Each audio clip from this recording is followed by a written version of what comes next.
Sheriff's K-9 Section, and this is Inside HCSO.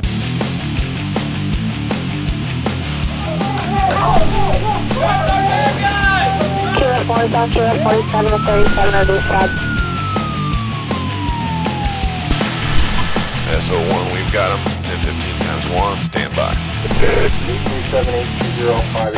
378205846.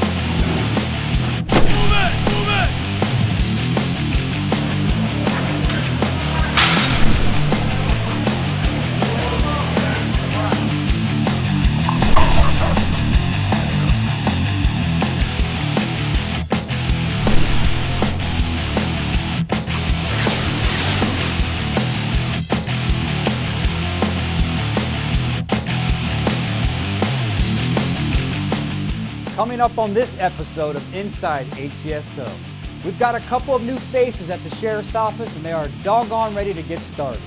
An impatient and agitated armed robber storms into a convenience store. And a taste for a cold one leads to a load of stolen property. Hello, I'm Captain Chad Chronister. It's good to have you with us for our 25th episode. So sit back and let's go inside HCSO. This guy didn't want to fork over the $15 for an 18-pack of Bud Light, so he strolled out of the convenience store without paying. I bet he didn't count on deputies tracking him down and discovering a cache of stolen items. Here's the story. The call came in as the theft of an 18-pack of Bud Light, and they advised that the suspect had fled towards the Motel 6. When me and Deputy D'Angelo went to the Motel 6, I saw the manager outside. I asked him if he saw anybody running by with an 18-pack of beer, and he said yes immediately and told us he went to room 304. So that time I went to the back to cover the back of it, and Deputy D'Angelo went to the front to knock on the door. When I knocked on the door, a white male answered with a cold Bud Light in his right hand. He matched the description perfectly given by our witness, the clerk at the gas station. One of the individuals, the white male, did tell me that there was some stolen property inside the hotel room, at which point in time he gave us consent to search the room, and we discovered more than just a couple of stolen items. We discovered quite a bit. We found a tablet, we found jumper cables, we found a pool stick, we found some jewelry, some clothes, more stuff along that line. We ended up finding out they broke into 3 different vehicles and we were able to return all the property to the owners. That's the cool part about being a sheriff's office. You know, we all work together as a team, and we come and just a simple beer run, simple misdemeanor theft turns into solving multiple felonies, and we were able to get the victims back their property, so they were happy about that. A lost high school class ring from Key West turns up in Tampa. How and when it made the 425-mile trip is anybody's guess.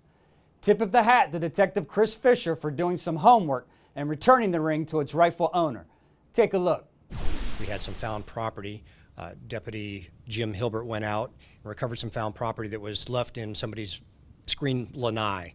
He did a real good job back then of tracking some of that found property to victims, a GPS and an iPod, but there was also a class ring, and I realized that it was a class ring with a date on it and a fully engraved name, so I started to do some background research. Found out that the lady who had the ring had changed her name, her last name, through marriage, but we were able to track that down, and fortunately she was still living where her driver's license was, which is in Key West, Florida. So through our databases, I was able to associate a phone number with that address and finally make contact with Lori Jo. I asked her if she had any connections to Tampa, and she said she didn't.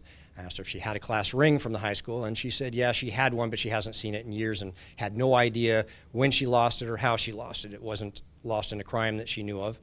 I told her that I was in possession of her ring up here in Hillsborough County, which of course, you know, she was kind of surprised at because, again, no connection to Tampa, and that we would go through our normal channels to get that ring back to her.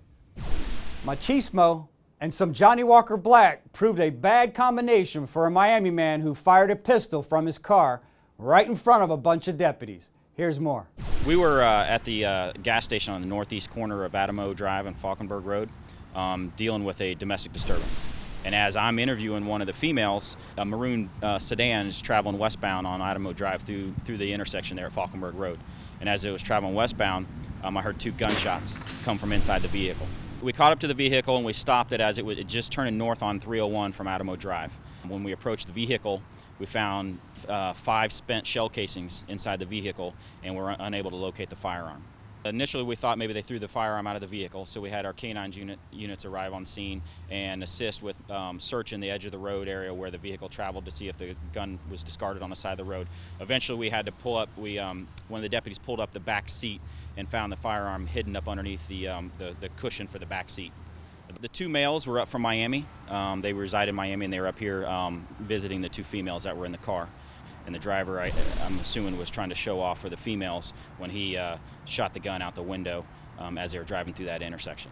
And as that is happening, she's telling the other occupants that don't mess around in Hillsborough County because the deputies here don't play. And right at that point is when we caught up with the vehicle and we conducted a stop on it, as the female was telling them, don't mess around in Hillsborough County. Check out this armed robber and some shoplifters caught on camera. We'll gladly take their names or their whereabouts if you want to share it. In this video, a man with a pistol burst into the Sunoco store located on Dale Mabry Highway. Dressed all in black and wearing a ski mask and white latex gloves, he vaults over the counter. He repeatedly yells at the clerk demanding large denomination bills. The bandit stuffs cash into his backpack, then orders the clerk to unlock the rear door so he can escape. The clerk sustained a cut on his arm during the ordeal, but otherwise he was not seriously injured. Here is a video from the Buckle store at Westfield Brandon Mall. Two men walk in and one of them stops at a clothing display near the entrance. The other man meanders throughout the store. A third man then enters carrying a backpack. They stuff a couple dozen pieces of clothing into the backpack and walk out, leaving with nearly $1,000 in apparel.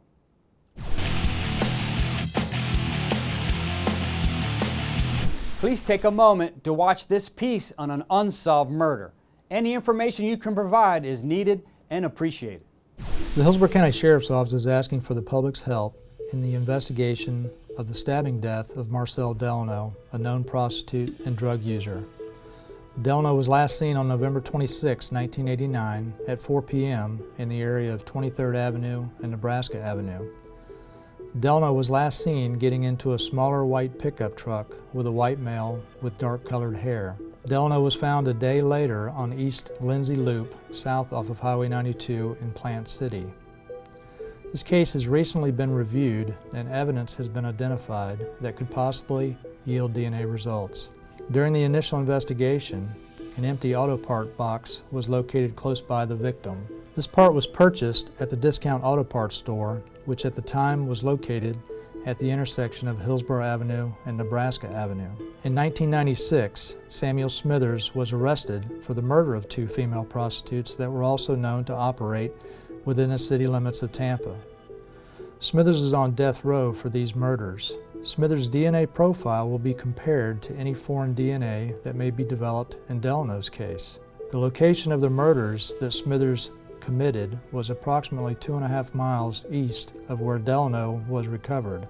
At the time of Smithers' arrest, he worked for an electric company located on Nebraska Avenue, south of Hillsborough Avenue. Hi, I'm Detective Mitch Messer with the Hillsborough County Sheriff's Office Cold Case Unit. If you have any information regarding this homicide or any information regarding Samuel Smithers, please contact the Hillsborough County Sheriff's Office at 247-8200 or myself directly at 247-8666. Thank you.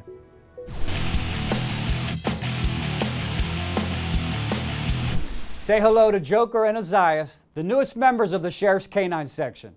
The dogs and their handlers have some schooling ahead of them, but they'll be ready soon enough to start serving and protecting. Check it out.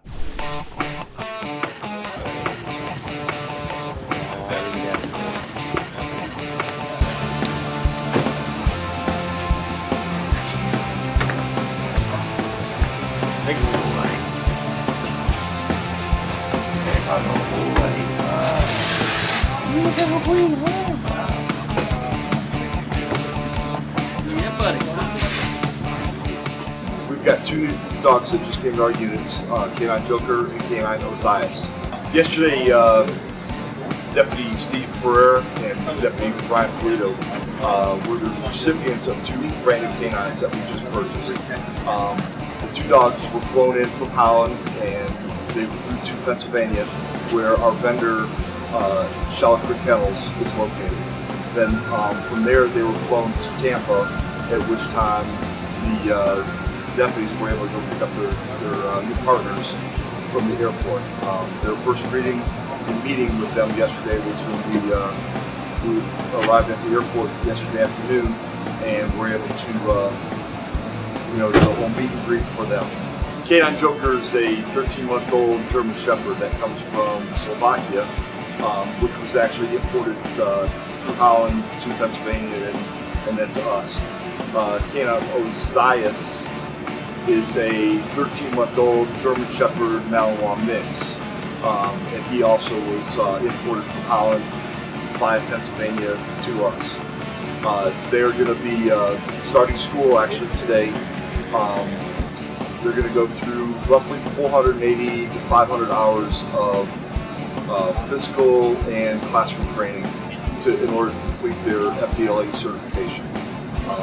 Earlier this morning, we started some of the beginning stages of their training. We have to build a foundation with the dogs, and one of the foundations that we started out with is a tracking foundation. What we're doing is we're doing kind of a teaser run with the toy with the dog.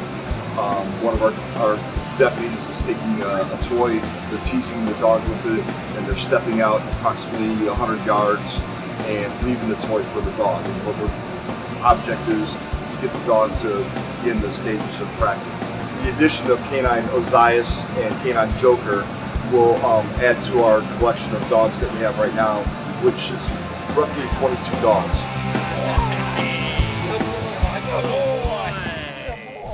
That's a wrap on this episode. No doubt about it, you've gotten a sampling of what it's like inside HCSO.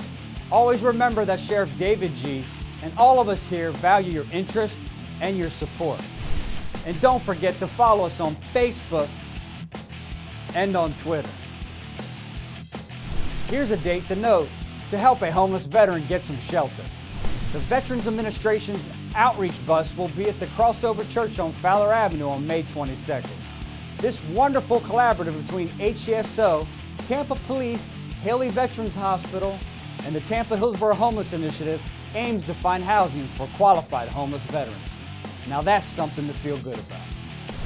The temperature is on the rise these days, so stay cool and stay safe, Hillsborough County.